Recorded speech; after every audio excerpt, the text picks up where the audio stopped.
저는 괴물이었을까요? 아니면 충성스러운 군인이었을까요? 10년 전 저는 제 아버지를 국가보위부에 신고하려 했습니다. 이유는 단 하나, 아버지가 저에게 자유라는 반역의 씨앗을 심으려 했기 때문입니다. 북한 엘리트 군인이었던 저에게 아버지는 사랑하는 가족이 아니라 반드시 처단해야 할 국가의 적이었습니다. 세뇌라는 독이 핏줄보다 진했던 그 시절, 제가 어떻게 아버지의 목에 칼을 겨누려 했는지, 그리고 그런 제가 왜 지금 대한민국에서 이 마이크를 잡고 있는지, 오늘 그 피비린내 나는 진실을 모두 말씀드리겠습니다. 제가 직접 겪은, 그리고 수많은 탈북민이 지금 이 순간에도 겪고 있을 생존의 기록입니다. 잠시 후 아버지가 의식을 차리고 대한민국에서 내뱉은 첫마디를 들으시면 여러분도 저와 함께 눈물을 흘리실 겁니다. 아직 구독 안 하셨다면 이 진실의 끝까지 함께 해주십시오. 오늘은 제가 평생 가슴속에 묻어두려 했던, 하지만 이제는 말해야만 하는 이야기를 꺼내보려 합니다. 여러분은 가족이라는 단어를 들으면 무엇이 떠오르시나요? 따뜻함? 사랑? 안식처? 저에게 10년 전의 아버지는 사랑의 대상이 아니었습니다. 처단해야 할 반역자였습니다. 제 손으로 목숨을 끊어야 할 적이었습니다. 저는 북한에서 소위 말하는 엘리트 교육을 받은 군인이었습니다. 평양 출신의 당에 충성하는 가문에서 자랐죠. 유치원 때부터 제가 배운 것은 단 하나였습니다. 수령님을 위해 목숨을 바쳐라. 만약 네 부모가 수령님을 배반한다면 그 목숨을 내 손으로 끊어라. 이것은 비유가 아니었습니다. 실제 제 뼈와 살에 새겨진 명령이었습니다. 매일 아침 7시 우리는 김일성 초상화 앞에 도열했습니다. 겨울에는 영하 20도, 여름에는 35도가 넘는 운동장에서 말입니다. 수령님께 충성을 맹세합니다. 목이 터져라 외치지 않으면 그날 배급은 없었죠. 배급이라고 해봤자 옥수수 300g이 전부였지만요. 15년을 그렇게 살았습니다. 그게 정상이었습니다. 주말마다 있는 자아비판 시간은 더 끔찍했습니다. 서로가 서로를 고발하는 시간이었죠. 우리 반의 김동무는 자기 아버지가 남조선 방송을 몰래 들었다며 직접 신고했습니다. 그 아버지는 다음날 끌려갔고 김동무는 표창을 받았습니다. 우리는 모두 박수를 쳤습니다. 아버지가 라디오를 몰래 들었다는 소문만 있어도 아들이 먼저 신고해야 살아남는 곳, 그곳이 제가 자란 북한이었습니다. 군대는 더했습니다. 저는 경비대 소속이었습니다. 국경을 넘으려는 사람을 사살하는 것이 제 임무였죠. 처음 방아쇠를 당긴 날을 잊을 수가 없습니다. 어떤 여자가 얼어붙은 두만강을 건너려다 총에 맞았습니다. 제가 쏜 총이었습니다. 그날 밤 저는 악몽을 꿨지만 아침이 되자 상관은 제게 잘했다며 담배 한 갑을 주었습니다. 저는 그게 자랑스러웠습니다. 세뇌란 이런 것입니다. 어느 날 밤 아버지가 제 손을 잡고 조용히 말씀하셨습니다. 설송아, 여기서 살면 미래가 없다. 남쪽으로 가자. 그 순간 제 머릿속에 든 생각은 아버지가 미쳤구나가 아니었습니다. 이자를 어떻게 신고해야 내가 살아남을까? 하는 공포 섞인 분노였습니다. 저는 실제로 아버지를 고발할 결심을 하고 보위부로 향하려 했습니다. 가슴이 두근거렸습니다. 무서워서가 아니라 이번에 표창이라도 받을까? 하는 기대 때문이었습니다. 친구 김동무처럼 저도 영웅이 될 수 있다고 생각했습니다. 세뇌라는 것은 이렇게나 무섭습니다. 혈연보다 사상이 위에 있는 곳, 사랑보다 충성이 위에 있는 곳, 그곳이 제가 살던 북한이었습니다. 35년간 저는 그렇게 살았습니다. 하지만 아버지는 저보다 훨씬 치밀하셨습니다. 아버지는 저를 설득하는 대신 생존을 보여주셨습니다. 94년부터 97년까지 고난의 행군 시기에 아버지는 예성강에서 실뱀장어를 잡으며 물길을 익히셨습니다. 그때 수백만 명이 굶어 죽었지만 아버지는 뱀장어로 우리 가족을 먹여 살리셨죠. 그리고 2014년 아버지는 20년 전에 그 기억을 꺼내 다시 그곳으로 저를 데려가셨습니다. 명부는 금광채굴이었습니다. 우리는 황해도 예성강 인근 위수구역에 천막을 쳤습니다. 위수구역이라는 곳은 군사경계가 삼엄한 곳입니다. 함부로 들어갔다간 간첩으로 몰려 총살당하는 곳이죠. 하지만 아버지는 평양당 간부 출신이라는 신분과 금맥을 찾으러 왔다는 명분으로 출입증을 받아냈습니다. 뇌물도 상당히 들어갔습니다. 중국산 담배 10보루와 중국 돈 500위안이었죠. 남들이 보기엔 평양에서 내려온 할아버지가 금을 캐러 온 평범한 광경이었습니다. 실제로 우리는 낮에는 정말 금을 찾는 척했습니다. 사금을 채취하는 도구를 들고 강가를 돌아다녔죠. 하지만 그 1년 동안 제가 한 진짜 일은 금을 찾는 것이 아니었습니다. 강가에 앉아 하염없이 물을 바라보는 것이었습니다. 매일 밤 천막 안에서 아버지는 종이에 물때를 적으셨습니다. 오늘 만조는 오전 6시 23분, 간조는 오후 1시 47분. 그 종이를 보안원이 들이닥칠까봐 새벽마다 태우셨죠. 불꽃이 종이를 삼킬 때마다 저는 가슴이 철렁했습니다. 겨울에는 강물이 얼어 작업을 중단했습니다. 우리는 평양으로 돌아가 일상을 연기했습니다. 아무 일도 없는 듯이요. 출근하고 배급받고 조회에 참석하고. 하지만 제 머릿속에는 끊임없이 물살이 흘러갔습니다. 물이 언제 들어오고 언제 멈추며 언제 가장 빠르게 바다로 나가는가. 저는 문화이라는 단어를 쓰며 물때를 계산했습니다. 북한에서는 조석간만이라는 과학 용어조차 배울 기회가 없었으니까요. 그저 어부들이 쓰는 은어로 문화라고 불렀습니다. 보름달이 가장 크게 뜨는 날, 즉 사리 때 물이 가장 많이 빠진다는 것을 독학으로 깨달았습니다. 주변 농민들과 어울리며 이번 보름에 고기가 잘 잡히더라 같은 대화를 나누며 정보를 모았습니다. 마을 노인 한 분은 음력 15일 밤에 물이 가장 빠진다고 귀띔해 주셨죠. 저는 그 말을 노트에 적었습니다. 물론 암호로요. 만약 보안원이 발견하면 우리는 끝이니까요. 아버지는 저에게 수영을 가르치지 않았습니다. 대신 자전거 튜브를 구해오셨습니다. 북한에서 자전거 튜브는 귀한 물건이었습니다. 공장에서 몰래 빼돌려 암시장에 팔면 옥수수 한 자루 값이 되는 물건이었죠. 아버지는 그걸 2개나 구하셨습니다. 얼마를 주고 샀는지 모르겠지만 아마 우리 집 1년치 저축을 다 쏟아부으셨을 겁니다. 설송아, 넌 수영할 필요 없다. 이 물길을 믿고 이 튜브에 내 몸을 맡기면 바다가 널 데려다 줄 거다. 아버지의 목소리는 확신에 차 있었지만 저는 반신반의했습니다. 과연 될까? 이게 정말 가능한 일일까? 하지만 다른 방법은 없었습니다. 육로로는 절대 못 나갑니다. 국경은 지뢰받치고 철조망이 삼중으로 쳐져 있습니다. 강을 건너는 것만이 유일한 길이었습니다. 그 일련의 기다림은 마치 거대한 도박을 준비하는 도박사의 심정과 같았습니다. 매일 밤 저는 악몽을 꿨습니다. 보위부원들이 천막을 걷어차고 들어와 아버지의 목에 총구를 들이대는 꿈이었습니다. 땀을 흘리며 깨어나면 아버지는 천막 밖에서 별을 보고 계셨습니다. 곧이다다 설송아, 조금만 더 기다려라. 그 말씀이 저를 버티게 했습니다. 2014년 8월 13일, 제 생일이 며칠 지나지 않은 날이었습니다. 아버지는 새벽 5시에 갑자기 저를 깨우셨습니다. 설송아, 일어나라. 오늘이다. 평소와는 다른 눈빛이었습니다. 저는 아버지의 눈에서 결의를 봤습니다. 두려움도 있었지만 그보다 더 큰 결의였습니다. 우리는 평소처럼 금을 찾는 척하며 강가로 나갔습니다. 하지만 이날만큼은 채굴 도구를 천막에 두고 왔습니다. 대신 작은 배낭 하나만 메고 나왔죠. 그 안에는 자전거 튜브 2개와 펌프, 그리고 작은 칼 하나가 전부였습니다. 오후 3시쯤 우리는 강 중류의 한민가에 들어갔습니다. 돈을 주고 식사를 시켰습니다. 북한에서 돈을 주고 밥을 사 먹는다는 것은 매우 드문 일입니다. 대부분 사람들은 배급을 받아 집에서 해먹으니까요. 하지만 그날 우리는 마지막 식사가 필요했습니다. 그날 저녁은 옥수수밥에 된장국이었습니다. 고기는 없었습니다. 북한에서 고기는 명절에나 먹는 사치였으니까요. 김치 한 접시와 무나물이 전부였죠. 하지만 그날따라 그 밥이 너무 맛있었습니다. 마지막이 될지도 모른다는 걸 입이 먼저 알았던 것 같습니다. 옥수수 알갱이 하나하나가 입안에서 터질 때마다 이게 북한에서 먹는 마지막 밥이구나 싶었습니다. 주인 아주머니가 물을 따라주며 물었습니다. 금은 좀 나오십니까?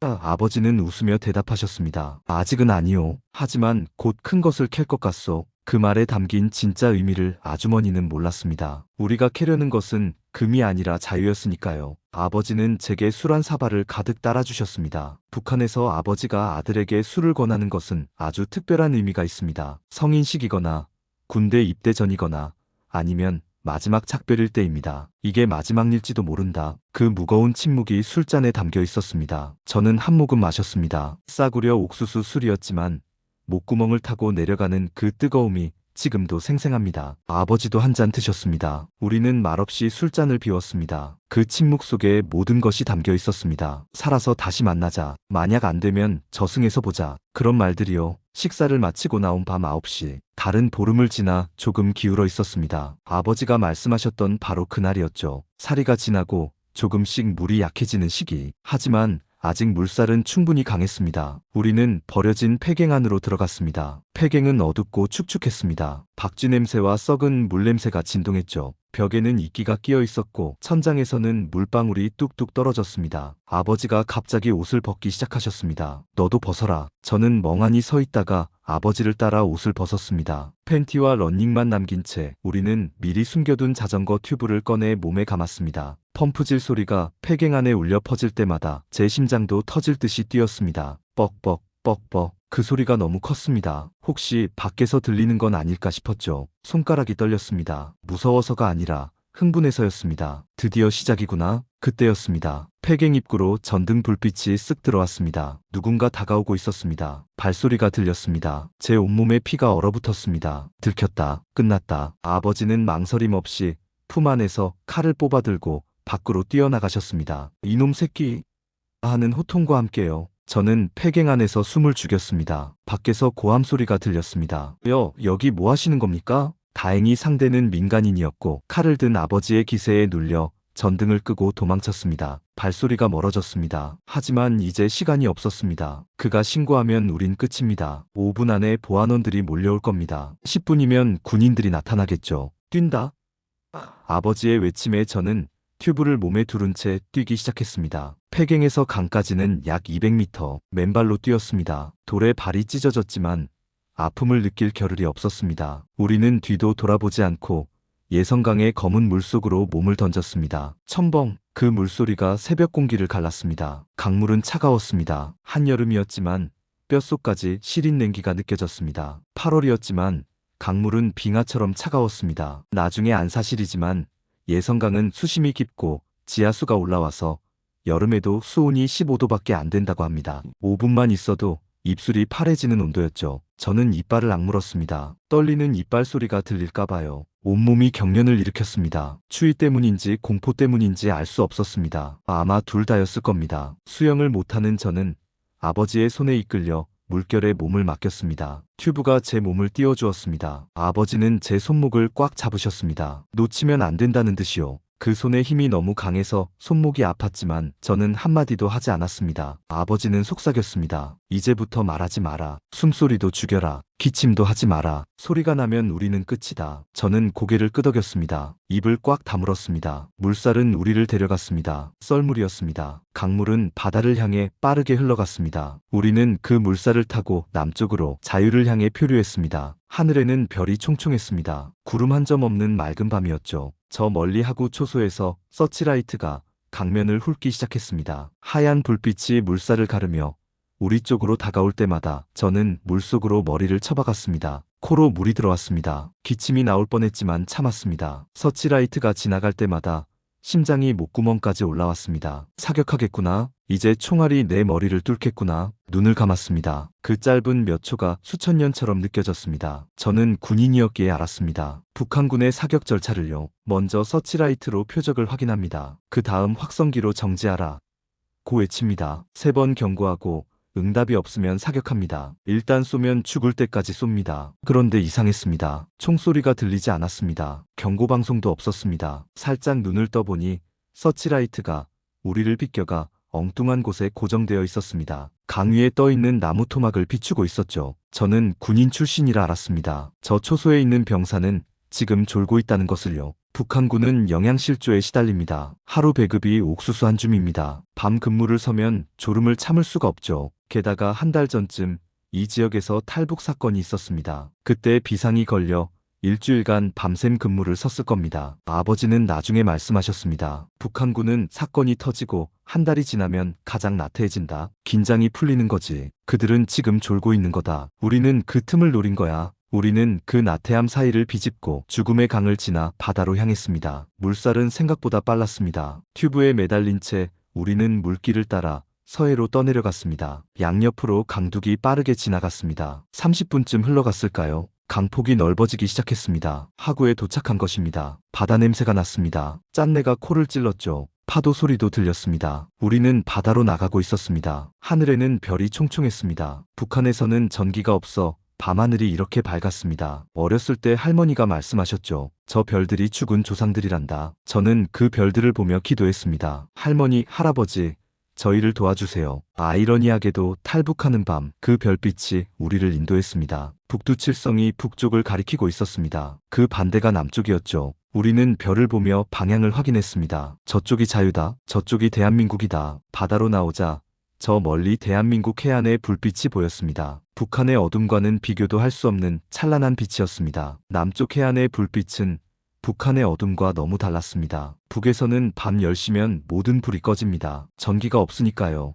가로등도 없고 집집마다 촛불로 살죠. 하지만 저기는 달랐습니다. 밤인데도 나처럼 밝았습니다. 가로등이 줄지어 빛나고 건물마다 불이 환했습니다. 심지어 바다 위를 다니는 배에도 불이 켜져 있었죠. 저게 진짜 우리나라란 말인가? 저게 같은 민족이 사는 땅이란 말인가? 순간 눈물이 났습니다. 35년간 속아 살았다는 분노 때문이었습니다. 저 불빛을 보는 순간 깨달았습니다. 북한이 거짓말을 했다는 것을요. 남조선은 미제의 식민지로 굶주림에 시달린다고 배웠습니다. 하지만 저 불빛을 보세요. 누가 굶주리고 있습니까? 아버지, 살았어요. 저기 보세요. 대한민국이에요. 저는 흥분해서 소리쳤습니다. 하지만 대답이 없었습니다. 돌아보니 아버지가 제 손을 놓치셨습니다. 저체온증이 온 것이었습니다. 아버지는 의식을 잃고 물 위를 떠다니기 시작했습니다. 아버지, 아버지.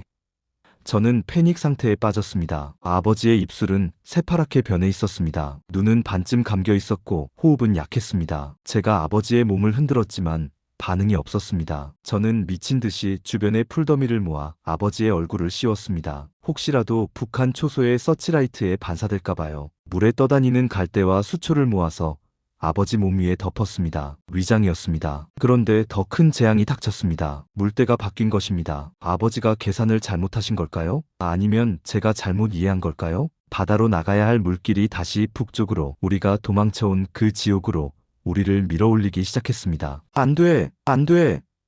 저는 발버둥쳤습니다. 하지만 물살은 거셌습니다. 저 혼자 아버지를 끌고 물살을 거스를 수가 없었습니다. 우리는 다시 북쪽으로 밀려갔습니다. 발이 땅에 닿았습니다. 백사장이다. 순간 기뻤습니다. 하지만 그것은 백사장이 아니었습니다. 허리까지 빠지는 갯벌이었습니다. 한 발짝을 떼는데 10분이 걸렸습니다. 갯벌은 제 발목을 빨아들였습니다. 한 발을 빼면 다른 발이 더 깊이 박혔습니다. 지늘기 제 다리를 감아올랐습니다. 무릎까지, 허벅지까지 빠져들었습니다. 썩은 조개 냄새가 코를 찔렀습니다. 구역질이 났지만 참았습니다. 저는 아버지를 업으려 했습니다. 하지만 갯벌에 박힌 채로는 움직일 수가 없었습니다. 아버지의 몸무게까지 더해지자 저는 더 깊이 빠져들었습니다. 가슴까지 갯벌에 잠겼습니다. 아버지, 깨어나세요. 제발. 저는 아버지의 뺨을 때렸습니다. 세게 때렸습니다. 아버지의 눈이 조금 떠졌습니다. 초점 없는 눈동자였습니다. 아버지는 정신이 혼미한 상태에서 중얼거렸습니다. 설송아, 난 틀렸다. 물때 계산을 잘못했어. 넌 젊으니 나를 버리고 가라. 여기서 갯벌을 파고 숨어 있다가 다음 물때를 기다려라. 6시간 후면 다시 썰물이 온다. 안 됩니다. 아버지 없이는 못 갑니다. 저는 울부짖었습니다. 아버지 죽으면 저도 여기서 죽습니다. 제 목소리가 새벽 바다에 울려 퍼졌습니다. 그 순간 저는 깨달았습니다. 아버지를 죽이려 했던 10년 전에 제가 얼마나 어리석었는지를요. 하늘이 조금씩 밝아오고 있었습니다. 동이 트고 있었습니다. 해가 뜨면 우리는 발각됩니다. 북한 초소에서 우리를 볼 겁니다. 그럼 끝입니다. 그때 고요한 새벽 공기를 가르고 거대한 목소리가 들려왔습니다. 여기는 자유대한민국입니다. 귀순하는 분들은 남쪽 방향 해안등을 바라보십시오. 안전하게 구출해드리겠습니다. 대한민국 해병대의 확성기 소리였습니다. 저는 그 순간 멈췄습니다. 이게 뭐지?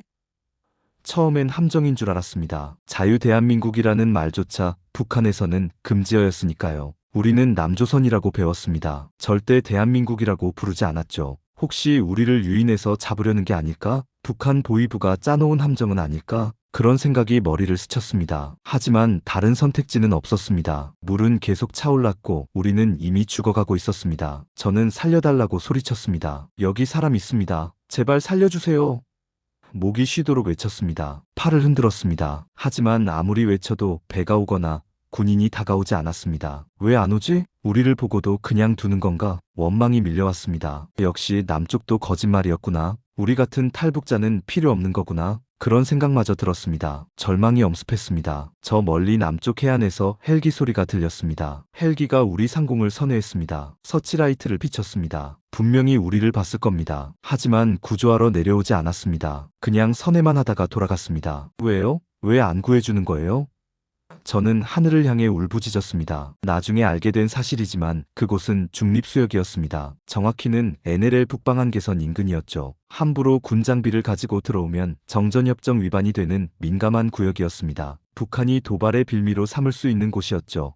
해병대는 우리를 지켜보며 안전한 길로 유도하고 있었던 것입니다. 확성기로 남쪽으로 오십시오라고 계속 방송했습니다. 그들은 우리가 스스로 남쪽 수역으로 넘어오기를 기다리고 있었던 겁니다. 하지만 당시 갯벌에 갇힌 저에게는 그 500m가 세상에서 가장 먼 거리처럼 느껴졌습니다. 물은 다시 차오르고 있었습니다. 발목, 무릎, 허벅지를 지나 허리까지 물이 올라왔습니다. 여기서 멈추면 우리는 갯벌에 박힌 채 익사할 판이었습니다. 만조가 되면 이 갯벌은 2m 깊이의 바다가 됩니다. 우리는 그 물속에 갇혀 죽을 것입니다. 아버지의 호흡이 점점 약해졌습니다. 눈동자의 초점도 흐려졌습니다. 체온이 떨어지고 있었습니다. 저체온증이 심해지면 사람은 잠이 듭니다. 그리고 그대로 죽습니다. 아버지, 주무시면 안 됩니다. 깨어 계세요. 저는 아버지의 뺨을 계속 때렸습니다. 하지만 아버지는 눈을 감으려고 했습니다. 설송아, 난 너무 피곤하다. 조금만 자자. 안 됩니다. 저는 아버지를 부둥켜 안았습니다. 제 체온으로 아버지를 데우려 했습니다. 하지만 저도 이미 온몸이 얼어붙고 있었습니다. 손가락 감각이 없었습니다. 발가락도 움직이지 않았습니다. 그때 확성기에서 다시 방송이 나왔습니다. 귀순자분들,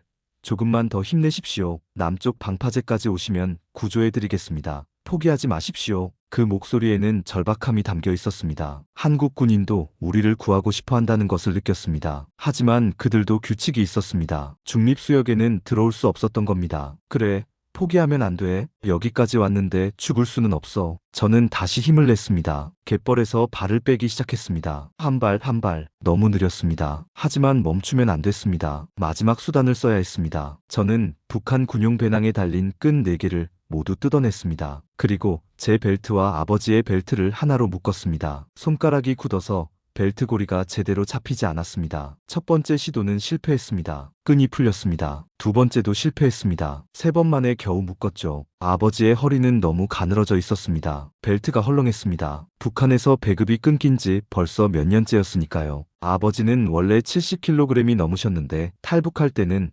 50kg도 안 되셨을 겁니다. 아버지, 정신 차리세요. 이제 정말 마지막입니다. 저는 끈의 한쪽을 아버지 허리에 묶고 다른 쪽을 제 허리에 묶었습니다. 이제 우리는 하나였습니다. 함께 살거나 함께 죽거나. 물이 가슴까지 차올랐을 때 저는 결심했습니다. 마지막 힘을 다해 헤엄쳐야 한다고요. 저는 물속에 머리를 박고 팔을 풍차처럼 돌리기 시작했습니다. 저는 이를 악물고 팔을 저었습니다. 어깨가 빠지는 것 같았습니다. 팔꿈치가 삐걱거렸습니다. 손목에서는 피가 났습니다. 갯벌의 조개 껍데기에 베인 것이었죠. 하지만 멈출 수 없었습니다. 수영도 못하는 제가 어디서 그런 힘이 나왔는지 모르겠습니다. 아마 생존 본능이었을 겁니다. 아니면 아버지를 살려야 한다는 책임감이었을 거예요. 물살은 사정없이 우리를 다시 북한 쪽으로 밀어냈습니다. 밀물이었습니다. 바다에서 다시 육지로 물이 밀려들어오고 있었습니다. 해안가 방파제들이 하나둘씩 옆으로 지나갔습니다. 저 멀리 마지막 방파제가 보였습니다. 회색 콘크리트로 된 방파제였습니다. 저것만 잡으면 됩니다. 저 방파제만 넘으면 남쪽 수역입니다. 그럼 해병대가 구조할 수 있습니다. 하지만 물살은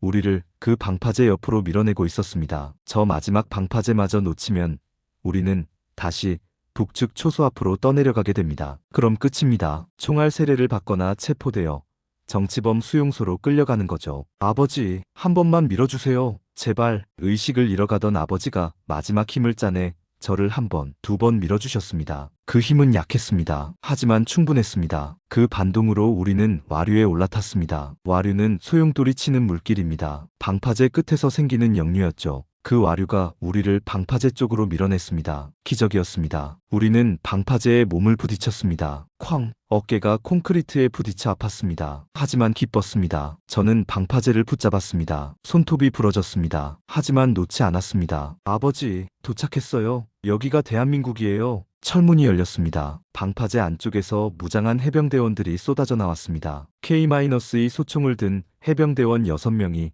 우리를 향해 달려왔습니다. 총구가 우리를 향했습니다. 저는 두 손을 들었습니다. 탈북자입니다. 쏘지 마세요. 제 목소리는 떨렸습니다. 혹시 오해해서 쏘는 건 아닐까 걱정했습니다. 해병대 소대장으로 보이는 분이 다가왔습니다. 계급장을 보니 중이었습니다. 그분이 무전기에 대고 말했습니다. 지휘소, 여기 이소대장. 귀순자 2명 확인. 남자 2명. 나이는 60대와 30대로 추정. 건강상태 불량. 즉시 의무지원 요청. 해병대 중위님이 다가왔을 때 아버지는 총구를 바라보며 갈라진 목소리로 말씀하셨습니다. 총, 치우라우. 내 나라, 찾아왔소. 그 한마디를 남기고 아버지는 쓰러지셨습니다. 의식을 잃으신 겁니다. 저도 그 순간 무릎이 꺾였습니다. 긴장이 풀리자 온몸에 힘이 빠졌습니다. 해병대원들은 망설임 없이 감탄갯벌투성이인 아버지를 등에 업었습니다. 그들의 깨끗한 군복이 오물로 더러워지는 것 따위는 안중에도 없다는 듯이요. 북한이었다면 상상도 할 수 없는 일이었습니다. 북한군 장교가 사병을 위해 옷을 더럽힌다고요? 절대 있을 수 없는 일이었죠. 해병대 의무병이 제 손을 잡았습니다. 그 손은 따뜻했습니다. 북한군 장교가 저를 때릴 때의 차갑고 거친 손과는 달랐습니다. 괜찮습니다. 이제 안전합니다. 대한민국에 오신 것을 환영합니다. 그 말을 듣는 순간 저는 무너져 내렸습니다. 살았다는 안도감이 아니라 35년간 속아 살았다는 분노 때문이었습니다. 저는 제 손으로 아버지를 죽이려 했던 사람입니다. 그 아버지가 저를 살리기 위해 목숨을 걸었습니다. 죄송합니다, 아버지. 죄송합니다. 저는 울면서 사과했습니다. 의식을 잃은 아버지에게 계속 사과했습니다. 구급차가 도착했습니다. 해병대 의무대에서 온 구급차였습니다. 의무병들이 아버지를 들것에 실었습니다. 저도 들것에 실렸습니다. 움직일 수 없었으니까요. 교동도에서 김포 사령부까지 보통 30분 걸리는 거리를 구급차는 20분 만에 주파했습니다. 사이렌을 울리며 질주했습니다. 모든 신호등이 황색으로 바뀌며 우리를 위해 길을 열어주었습니다. 구급차 안에서 본 대한민국의 풍경은 충격이었습니다. 밤인데도 가로등이 켜져 있었습니다. 편의점에는 불이 환했고 24시간 영업한다는 간판이 보였습니다. 도로는 포장되어 있었고 차들은 질서정연하게 달렸습니다. 신호등을 지켰습니다. 북한이었다면 신호등 자체가 없었을 겁니다. 전기가 없으니까요. 도로도 비포장이었을 테고 차도 거의 다니지 않았겠죠. 북한에서 자동차는 특권층만 타는 물건이니까요. 김포 사령부 의무대에 도착했습니다. 군의관 2분이 달려나왔습니다. 간호사도 4명이나 있었습니다. 그들은 아버지를 응급실로 데려갔습니다. 저도 다른 침대로 옮겨졌습니다. 따뜻한 물로 제 몸을 씻겨주었습니다. 간호사 한 분이 따뜻한 물수건으로 제 몸을 닦아주었습니다. 갯벌과 바닷물을 씻어냈습니다. 그 따뜻함에 저는 또 울었습니다. 북한 군대에서는 아픈 사람도 혼자 씻어야 했습니다. 도움을 주는 사람이 없었죠. 모두 각자 도생이었습니다. 하지만 여기는 달랐습니다. 낯선 사람인 저를 이렇게 돌봐주다니. 사령부 목욕탕에서 제대로 씻을 때 거울에 비친 제 모습을 보고 놀랐습니다. 늑골이 다 드러난 앙상한 몸이었습니다. 갈비뼈가 하나하나 다 보였습니다. 이게 정상인 줄 알았습니다. 북한에서는 다들 이렇게 말랐으니까요. 하지만 한국 간호사의 얼굴을 보니 알았습니다. 제 몸이 얼마나 비정상인지를요. 그분은 눈물을 글썽이며 말했습니다. 많이 고생하셨네요. 이제 괜찮아요. 여기서는 배불리 드실 수 있어요. 다음 날 아침 병원 식사로 흰 쌀밥이 나왔습니다. 처음 보는 새하얀 쌀밥이었습니다. 반찬도 5가지나 되었습니다. 김치, 나물, 생선, 계란찜, 그리고 국. 저는 울었습니다. 북한에서 35년을 살며 단 한 번도 배부르게 먹어본 적이 없었습니다. 늘 배가 고팠습니다. 잠들 때도 배가 고파서 잠을 못 잤습니다. 하지만 그게 당연한 줄 알았습니다. 이게 진짜 우리나라였구나. 그 생각이 들자 참을 수 없는 눈물이 쏟아졌습니다. 제가 35년간 믿어왔던 모든 것이 거짓이었습니다. 남조선은 굶주린다는 거짓말, 미제가 지배한다는 거짓말, 수령님이 우리를 먹여 살린다는 거짓말, 모든 것이 거짓이었습니다. 아버지는 3일 후에 의식을 되찾으셨습니다. 저체온증과 탈진으로 위험했지만 한국 의료진이 살려냈습니다. 아버지가 눈을 뜨셨을 때 처음 하신 말씀이 있습니다. 설송아, 우리가 해냈구나. 저는 아버지 손을 잡고 울었습니다. 아버지, 감사합니다. 저를 구해주셔서 감사합니다. 아버지는 제 머리를 쓰다듬으며 말씀하셨습니다. 미안하다. 너를 그런 세상에서 35년이나 살게 해서 이제 진짜 세상을 보여주마. 여러분, 자유는 거저 주어지는 것이 아니었습니다. 제가 건너온 그 좁은 강물은 누군가에게는 평생을 걸어야 하는 사선이었습니다. 지금 이 순간에도 북한에는 2,500만 명의 제 동포들이 굶주리며 살고 있습니다. 그들은 제가 35년간 그랬던 것처럼 거짓말 속에서 살고 있습니다. 저는 지금 자유 대한민국에서 살고 있습니다. 마음껏 먹을 수 있고 마음껏 말할 수 있고 마음껏 꿈꿀 수 있는 나라에서요. 이 자유가 얼마나 소중한지 여러분은 아십니까? 오늘 제 이야기를 들어주셔서 감사합니다. 이 자유의 소중함을 여러분과 함께 나누고 싶습니다. 그리고 언젠가 북한의 모든 사람들도 이 자유를 누릴 수 있는 날이 오기를 간절히 바랍니다. 그날이 올 때까지 저는 계속 이야기하겠습니다. 북한의 진실을, 자유의 소중함을. 여러분, 끝까지 들어주셔서 감사합니다.